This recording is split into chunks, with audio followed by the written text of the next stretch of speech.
अस्सलाम वालेकुम friends, welcome to my channel Khan educational foundation. तो आज के लेक्चर में हम बात करेंगे समरफील्ड्स रिलेटिविस्टिक करेक्शन के बारे में।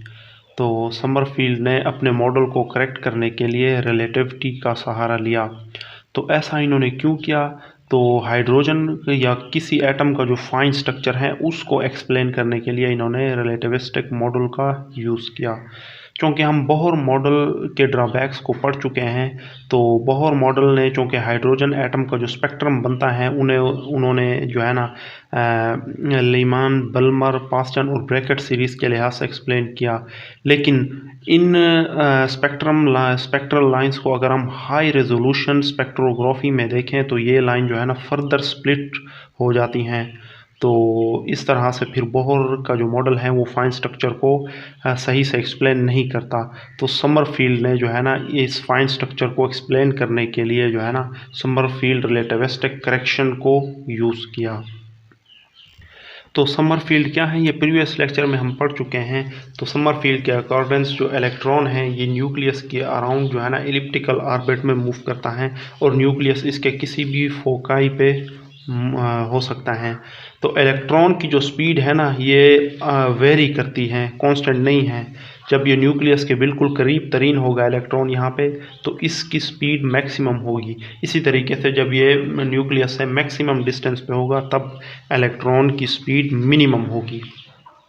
तो चूँकि समरफील्ड ने जो है ना रिलेटिविस्टिक मॉडल को यूज़ किया, इसके अकॉर्डेंस जो इलेक्ट्रॉन की जो मोशन है ये अप्रोच करेगी स्पीड ऑफ लाइट के।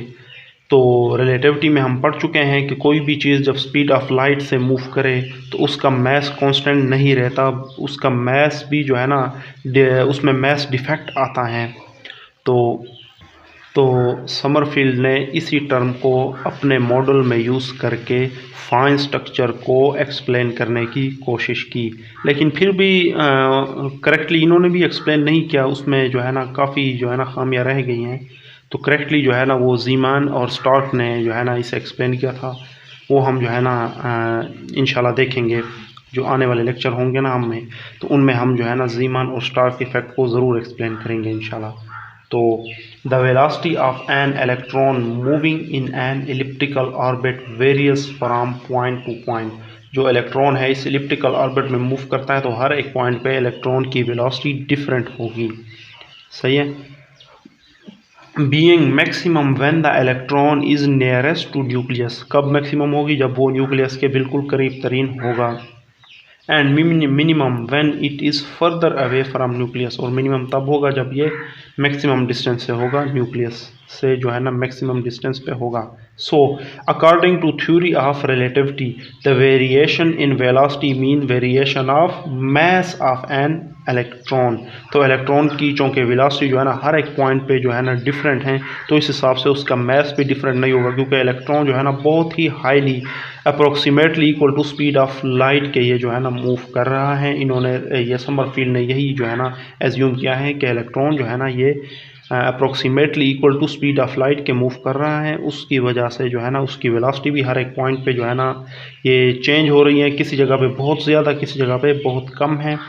तो इस वेरिएशन की वजह से जो है ना इलेक्ट्रॉन का मास भी सेम नहीं है हर एक पॉइंट पे। तो according to Sommerfeld model the relation for energy of an electron moving in elliptical orbit. तो उस एनर्जी में उन्होंने जो है ना रिलेटिविटी मॉडल को यूज़ करके उन्होंने एनर्जी का ये वाला एक्सप्रेशन ड्राइव किया। तो इसका प्रूव हम नहीं करेंगे क्योंकि ये आपके सिलेबस में नहीं है, और दूसरा कि ज़्यादातर एग्जामिनर जो है ना बहुत लेंथी डेरिवेशन नहीं देते, तो ये बहुत लंबी डेरिवेशन है इसकी। बट फिर भी अगर आपको जो है ना इसकी डेरिवेशन चाहिए तो आप कमेंट में मुझे ज़रूर बताएं, तो इंशाल्लाह मैं कोशिश करूँगा इस फार्मूले की डेरिवेशन पे भी जो है ना वीडियो बनाएंगे। फ़िलहाल यही ध्यान में रखना है कि इन्होंने जो रिलेटिविस्टिक एनर्जी के लिए जो फार्मूला ड्राइव किया अपने मॉडल को करेक्ट करके, वो ये वाला फार्मूला इन्होंने ड्राइव किया। अब यहाँ पे देखिए बोहर ने जो एनर्जी की डेरिवेशन की थी उसमें जो है ना energy just principal quantum number पे डिपेंड कर रहा था। लेकिन जो समरफील्ड रिलेटिविस्टिक मॉडल है ये इसमें जो है ना एनर्जी ना सिर्फ जो है ना प्रिंसिपल क्वांटम नंबर पे डिपेंड कर रहा है, बल्कि साथ ही साथ वो एजीमुथल क्वांटम नंबर पे भी डिपेंड कर रहा है। So it can be shown that the total energy with principal quantum number and azimuthal quantum number is En is equal to minus mg square e की पावर 4 और 8 epsilon naught h square n square minus m c square e की power 4। यहाँ पे जो alpha square है ना, ये क्या है, Sommerfeld structure, fine structure constant इसे बोलते हैं। और 8 epsilon naught square h square into n और n 5 minus 3/4 into 1 over n की पावर 4।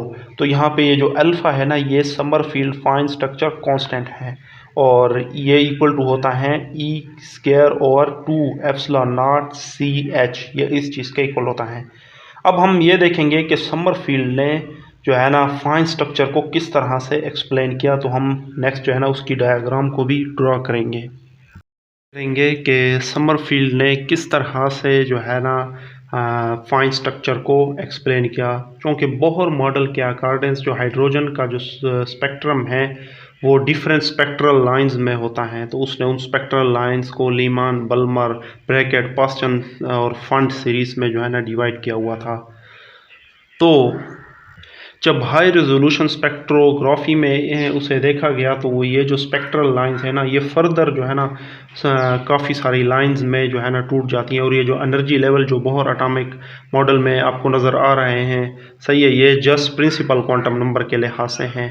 तो दर हकीकत ये एनर्जी लेवल भी जो है ना फर्दर स्प्लिट हो जाती हैं एजीमुथल क्वांटम नंबर के जो है ना हिसाब से। तो इस वजह से जो है ना समरफील्ड ने जो एनर्जी का रिलेशन दिया वो दोनों चीज़ों पे डिपेंड करता है, प्रिंसिपल क्वांटम नंबर पे भी, एजीमुथल क्वांटम नंबर पे भी। अब हम लेट्स सपोज बात कर लेते हैं बल्मर सीरीज़ के बारे में। तो बल्मर सीरीज़ क्या है, ट्रांजिशन जो है ना हायर लेवल से किसी भी हायर लेवल से स्टार्ट होगी और n इज इक्वल टू 2 तक आएगी, n इज इक्वल टू 2 पे ही एंड होगी।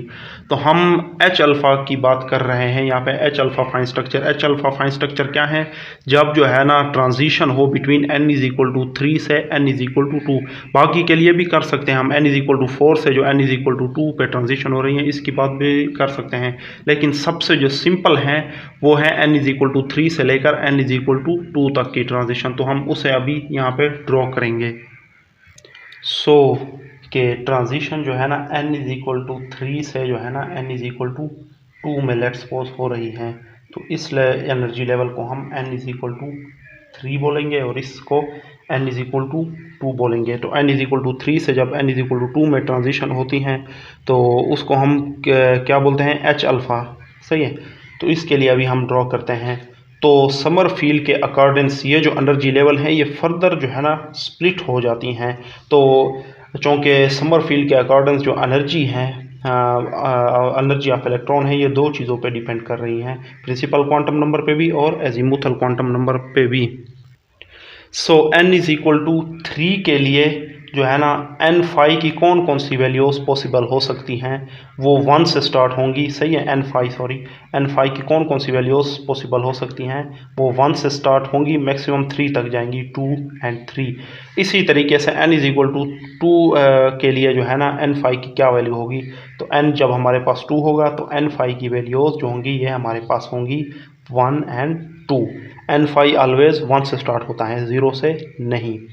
तो ये n इज इक्वल टू 3 जो है ना, इसे आप डॉटेड लाइन से भी शो कर दें तो ज़्यादा बेहतर है, इस तरह से।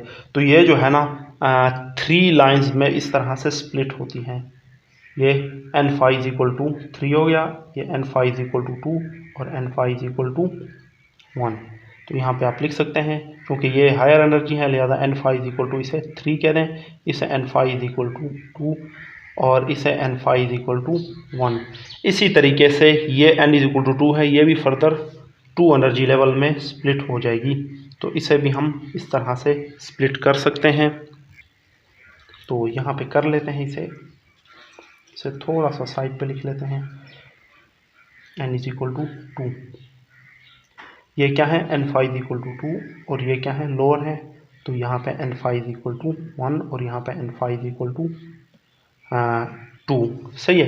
तो ट्रांजिशन जो है ना इस लेवल से इस लेवल में नहीं होगी, क्योंकि ये लेवल जो है ना दर हकीकत ये हैं, इन तीनों लेवल में, सब लेवल में डिवाइड हैं।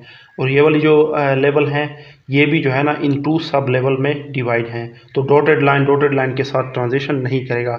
अच्छा, तो ट्रांजिशन कौन कौन सी पॉसिबल हो सकती हैं वो हमें सिलेक्शन रूल से पता चल जाता है।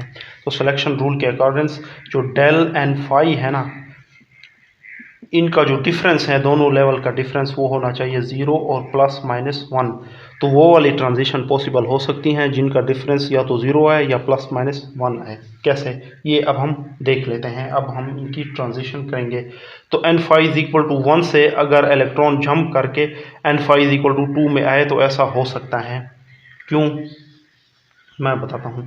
तो n5 = 2 से n5 = 2, तो 2 में से 2 गया, कितना बचा, 2 में से माइनस करें 2, यहाँ से वो यहाँ पे आ रहा है तो वो 0 हो जाएगा। तो 0 पॉसिबल हैं, यानी कि ये वाली लाइन भी पॉसिबल हैं। इसी तरीके से n5 = 1 से अगर हम ट्रांजिशन करें n5 = 2 तो ये भी पॉसिबल हो सकती हैं। तो ये यहाँ तक। क्यों, 1 में से आप 2 निकालें, कितना आएगा, -1, -1 भी यहाँ पे है। सही है। तो दो लेवल के बीच इतना डिफरेंस होना चाहिए, वो वाली ट्रांजिशन जो है ना, वही ट्रांजिशन लाइन जो है ना पॉसिबल है हमारे पास। अब हम n5 = 2 को अगर n5 = 1 के साथ कंपेयर करें तो ऐसा भी पॉसिबल है। क्लियर। तो n5 = 2 से n5 = 1 तक भी हम यहाँ पे इस तरह से आ सकते हैं। तो 2 में से एक माइनस करें तो कितना हो जाएगा, ये हो जाएगा 1। तो 1 भी यहाँ पे पॉसिबल है हमारे पास। अब n5 = 3 से n5 = 2 तक भी हम आ सकते हैं, बिल्कुल आ सकते हैं। ठीक है। 3 में से 2 आप माइनस करें तो कितना आएगा, 1 भी यहाँ पे मौजूद है। और भी एक लाइन पॉसिबल है यहाँ पे, वो है n5 = 1 से लेकर n5 = 1 तक हम जाएंगे। तब क्या होगा, 1 में से 1 माइनस 0 बचा। तो ये ट्रांजिशन भी पॉसिबल है। तो ये हमने H अल्फ़ा फाइन स्ट्रक्चर को यू जो है ना बयान किया।